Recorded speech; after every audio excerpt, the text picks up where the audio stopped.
UNC is still projected just about everywhere I look to be a tournament team. I was surprised by that, to be honest. Right? As people that watch every single game for UNC, I was expecting some national talking heads, some bracketologists, some of the equations to say, no, they're not getting in this year, right? Based on recent losses to teams like Stanford and teams that they really shouldn't be losing to. In addition to their non-conference schedule not getting the big wins. But you look at, I was looking at teamrankings.com. They have them a 97% chance to make the tournament. Joe Lunardi, who might be the most famous bracketologist for ESPN, has them as one of the last 4 teams in. There's so many that are just saying UNC's in, which, by the way, I like. It's not only good for UNC, it's not only good for those players to showcase themselves, it's really good for the ACC as well. So I'm in if that's the case. But I do think those projections are including wins in games like tonight at Pitt. Right? Part of whatever projection Lunardi or whoever is coming up with that's saying they're in the tournament, I do think they are looking at the rest of their schedule and, if not assuming, predicting games at Pitt being wins for UNC because that adds to their resume. Pitt is one of the upper middle class in the ACC. Now, here's the thing for UNC. I guess the world still believes in you. Go prove them right? Don't sell that short. Your name, your brand, your UNC-ness is going to keep you in the mix, maybe longer than other teams with your same resume would be kept in the mix. So go prove them right. Don't take that leash and ruin yourself with it. Your coach yesterday, Hubert Davis, we played the audio for you yesterday. He can't seem, or at least seems frustrated by the fact that you aren't playing full games. Right? You're finding it, as he said, for moments, but you need to find it from the opening tip. He seems exhausted by the search for the key that'll get you to play full games. Fix it. Take that as an insult. Here's where I am with UNC. Okay? Because I was, and I still think I'm leaning towards, until we see something drastically different, they're not a tournament team. Until they prove to us that they have turned to the corner, they don't look like a tournament team to me.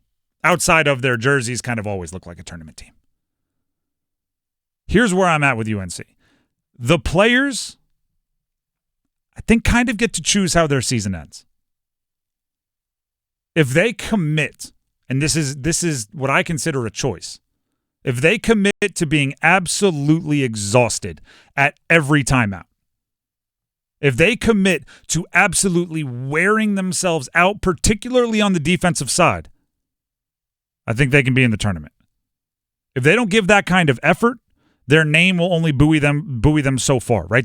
Being the Tar Heels will only buoy them so far until even the bracketologists have to go, well, I think I got to put them in the first 4 out. I'm transfixed.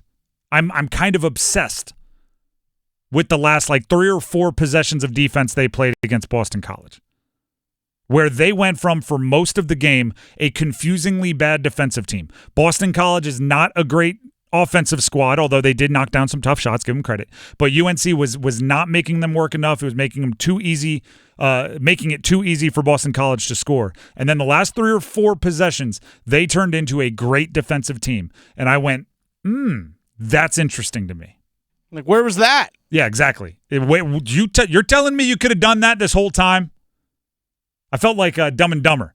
You had an extra pair of gloves this whole time? Yeah, Harry, we're in the Rockies. You're telling me you could play defense like that this whole time? It's like, yeah, Tim, we're in the ACC. Okay, do that. But that's a commitment. That's not easy. That's not fun. That is exhausting. That is like playing that style of hey, because here's the thing, those possessions, if you gave up a bucket, you lost. It was pretty simple. It started when they were down, 89-85 with 40 seconds left. I don't know the exact numbers. If you gave up a bucket on one of those possessions, game over, you probably lose. So suddenly in that situation, right, backs against the wall, you dug deeper and you played better defense. Boston College couldn't even get the inbound in without an entire debacle of like a Rube Goldberg of the ball going here, bouncing there, tipping off his fingers, and somebody tracking it down.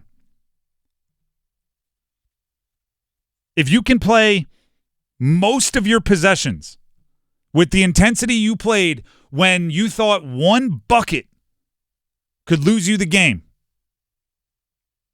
you can make the NCAA tournament, and you can beat, and I say this even knowing Duke's coming up at the end of this week, you can beat everyone on your schedule if you play with that kind of effort. Drake Powell looked like again, I said it looked like his wingspan was like 9 feet guarding the inbounder. And when somebody has his raw ability and athleticism, he should be always an unbelievable defender. We know Seth Trimble. Seth Trimble had 12 rebounds in that game. He's 6'3". We know his unbelievable athleticism. We know Ian Jackson's quick feet. That right there should make the perimeter for your opposing team miserable.